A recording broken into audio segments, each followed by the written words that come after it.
Bulb onions are listed in the top 10 most popular vegetables to buy in the grocery store. They're also pretty inexpensive. While onions are cheap to buy, growing your own offers superior flavor as well as a variety of options that you just can't find in the produce department. Just think about all the recipes you make that call for onions. Why not try growing this useful vegetable in your own garden this fall? Onions are also listed frequently as one of the vegetables gardeners struggle to grow. Either the bulb doesn't form or they go right to flower. I've struggled with onions in the past myself. Today I'm sharing my top tips for how to grow onions well in your home garden. When growing onions, it's important to know that onions are biennials. That means they're a 2-year plant. The first year, the plant will develop the bulb, and the second year, all of the energy that was stored in that bulb is tapped into and a flower develops to produce seed. And after that, it starts all over again. Day length is what triggers an onion to begin forming the bulb. If you live in the north, your days are longer than if you live in the south. When it's time to choose the onion variety, you have 3 choices: long day, short day, and day neutral or intermediate. Long day onions will start forming a bulb when the daytime hours reach 14 hours or more. Short day onions will begin forming a bulb when daylight hours reach 10 to 12. Day neutral onions need 10 to 12 hours per day to start forming an onion bulb. So you have long day at 14 plus, intermediate at 12 to 14, and short day onions at 10 to 12. When you're shopping for onion seeds or transplants, choose the onion type that does best in your location. In southern Arizona, short day onions are the best. Let's talk about your 3 options for starting onions. You can start from seed, from transplant, or from sets. Both have pros and cons. The benefit of starting from seed is that it offers you much more variety and it's a lot cheaper than buying transplants or sets. When you start from seeds, you must have a good seed starting setup. Make sure that you have adequate light so that you don't end up with leggy plants. Starting from seed also takes more time. You're going to have to start your seeds inside 8 to 10 weeks before you plant them outside. The other option you have is buying transplants. You can buy transplants in a 6-cell tray from a local garden center, or you can also buy small onion plants that come in a bundle. The benefit of these are that they offer a little more variety than buying onion sets, but not as much variety as if you started from seed. They're also cheaper than onion sets, but a little more expensive than seeds. They're pretty easy to transplant out. You simply prepare your soil ahead of time and then plant your transplants 1 inch deep. And if you start from transplant, you don't need a seed starting setup inside with lights and things like that. And it's obviously a lot quicker because growers have done the work for you. Transplants are started from seed by a grower. They're allowed to grow to a certain size. And then when they have 4 to 5 leaves, they're potted up in a seedling tray or bundled up in a small onion plant bundle that you can buy either online or from a local garden center. The upside of this is that it takes you less time because you're not starting and caring for seeds inside, and you don't have to have a seed starting setup either. The downside is that you'll get a few less options than you would if you started from seed. They're also a little more expensive than seeds, but less expensive than onion set, which brings me to your 3rd option, which is starting your onions from onion sets. Onion sets were planted by a grower the season before, allowed to get to a small bulb size, and then they were dug up and stored until the next season when they're sold to gardeners across the country. The benefits are that it's really easy to just go put them into the ground when you buy them. You also don't need a seed starting setup for them. However, you're going to have even fewer options than you would for onion transplants and of course from seed. The other downside is that many of the onion sets available to purchase are long day varieties, and if you're in the southern regions of the United States, those are not the best varieties for you. I want to talk for just a minute about why I don't recommend starting onions from sets. Growers who sell onion sets are taking advantage of the fact that onions are biennial or a 2-year plant. The challenge with onion sets is that they know they're on year 2, and so naturally they want to flower. And so if you have a cold snap or if there are dry conditions or the onion gets stressed out in any way, that onion bulb is going to want to flower very soon. And of course, if it flowers flowers, you're not going to get that nice bulb that you're expecting. If you live in southern Arizona, August is the time to start thinking about sowing your seeds inside. You can sow seeds inside from August through November, and if you want to sow your seeds directly outside, shoot for October through November. And if you're going with planting transplants, you can put those out in November through January. So you've got quite a bit of time. Onions are a hungry plant, and so it's important to prepare your soil before you plant either your seeds, your transplants, or your set. Before I plant my onion seeds or transplants, I like to add a couple of inches of organic compost to my beds. If you choose to use a fertilizer, either organic or synthetic, you can also do that at the time of planting.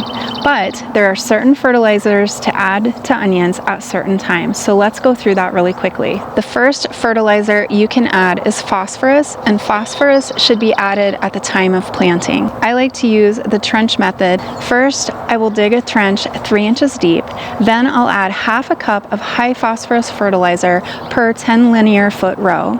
Then I will cover that line of phosphorus fertilizer with about 2.5 inches of soil. This gives about 1/2 inch to the surface of the soil, which is exactly what you need to sow your seeds in. So I'll sow the seeds and cover them with the last remaining 1/2 inch of soil. The process for transplanting seedlings and adding your high phosphorus fertilizer is similar. This time you're going to dig your trench 4 inches deep. You're going to add your 1/2 cup of high phosphorus fertilizer per 10 linear foot of row, and then you're going to cover with 3 inches of soil. This will give 1 inch of remaining space to the surface of the soil, which is exactly what your transplants need. Add your transplants, cover with the remaining 1 inch of soil, and you're good to go. If you're looking for a natural source of high phosphorus fertilizer, bone meal is available in organic options. Moving forward, onions will need a high nitrogen fertilizer to produce good yields. You can side dress onions with a high nitrogen fertilizer. For example, 21-0-0 would be a good one, which you want to add 3 to 4 weeks after planting and once a month thereafter until you get to about 4 weeks before harvest. You're going to side dress with 1 cup per 10 linear foot row of a high nitrogen fertilizer. If you're looking for an organic high nitrogen fertilizer option, you can check out blood meal. Those are available in organic options if you choose to use it. And of course, when adding fertilizer, always water it in well. As I said, you want to stop using your nitrogen fertilizer about 4 weeks before harvest.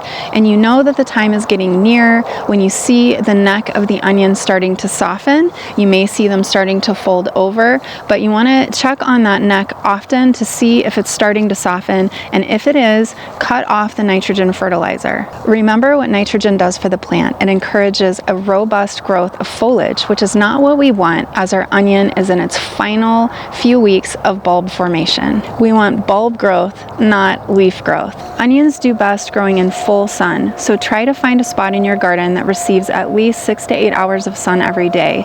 If you plant your onions in a location where they get less sunlight than that, you're going to end up with a lot of leafy tops, but not a lot of bulb. I sow my onions in clumps. So when I'm starting my seeds indoors in my seed cells, I will plant 4 to 5 seeds per cell.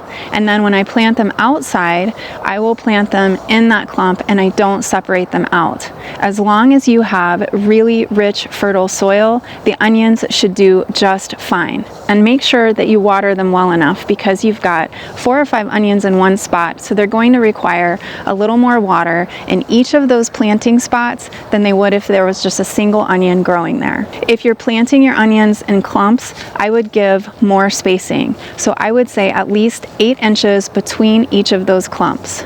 If you're planting single onions, you can space them out 4 to 6 inches. I will say I've had better luck with 6-inch spacing. The bulb seems to develop into a much bigger onion bulb, which is exactly what you want. You want to space your rows 8 to 12 inches apart, and this spacing goes for sets, seedlings, or seeds. I think onions make one of the best companion plants. I plant them at the edges of my beds. I've put them in my flower pots, which may seem a little strange, but it actually adds add some unique structure to the flower pot. Sneaking onions into little open spaces is a great way to increase productivity even if you're growing in a small space. Like all alliums, onions have a shallow rooting system to about a depth of 12 inches.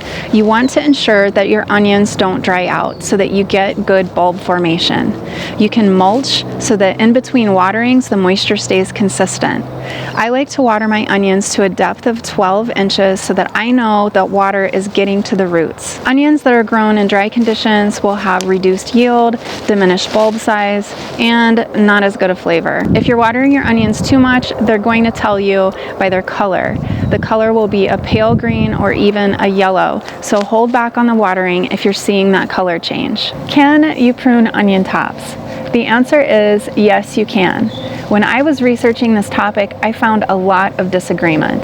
But when I dug further into the science, research shows that you can actually get greater bulb development if you prune your onion tops throughout the season.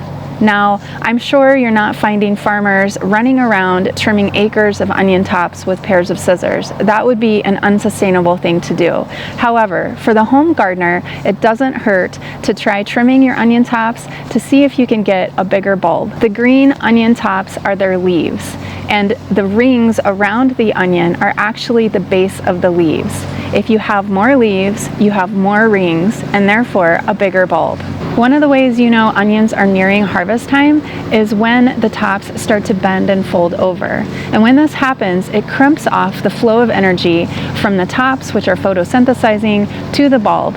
And after that happens, the bulb will stop growing. You can avoid this from happening prematurely by taking a clean pair of garden shears or scissors and trimming right above where the new onion leaves are emerging. Another thing that I like to do with the onion tops is to dehydrate them. I will either slice them up with scissors on my dehydrator tray so that they look like little chives, and then after they're dry, I will store them in a jar to use during the winter time for that nice fresh onion flavor.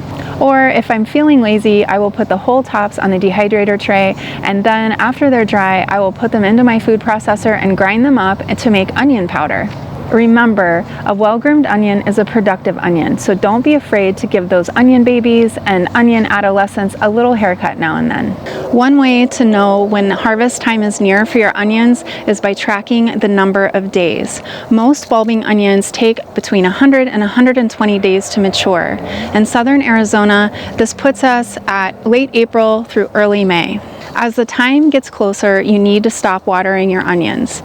As I mentioned before, you want to keep an eye on the onion tops to see when they're starting to get soft. They may even start to bend over. When you see either of these things starting to happen, stop watering your onions and don't fertilize them anymore either. When the onion tops fall completely over, they may or may not be turning yellow.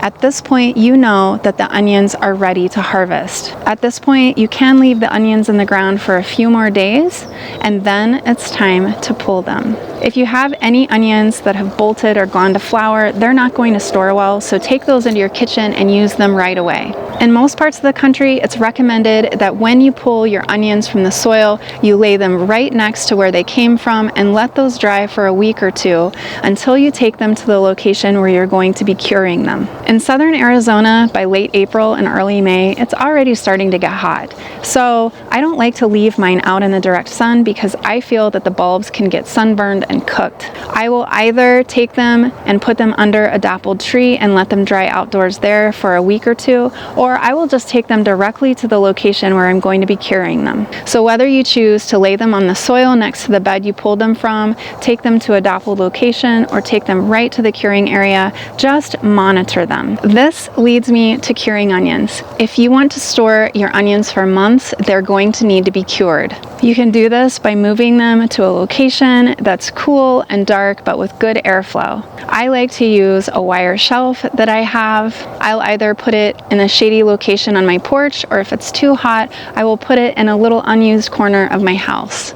You want to let them dry in this location for a couple of weeks. There are two things that will tell you whether your onions are done curing. First, the roots should look dry and crispy, and second, the neck of the onion, that space between the tops and the bulb, should be nice and dry. If you cut into one of the necks and you see that it's still a little bit moist, it's not ready yet. Let it cure for a little bit longer. When the onions are fully cured, the skin is going to look papery and dry, the roots are going to look crispy, and that neck of the onion is going to be dry as well. Once your onions are cured, you can trim some of the roots off, and you can trim the tops of the onion off, leaving about an inch of the neck intact. Now they're ready to store. If you're really fancy, you can braid them into a braid, much like people do with garlic, but what I do is simply store them in a cardboard box or a basket in a cool place, either in a closet or in my pantry if I have room for them, and they should keep for months to come. Just check on your onions often to make sure they're not getting soft. If you see any that are sprouting tops or starting to get soft, use those onions right away. I am going to include a few of my favorite varieties, both red, yellow, and white, in the description box below for you for the sake of time. If you would like to know which ones are my favorites, refer to that. So those are the basics of growing great onions. If you're growing onions this year and you have a favorite variety, please share it in the comments below. I'm Kara from So Arizona. Thank you so much for watching. Until next time, happy gardening.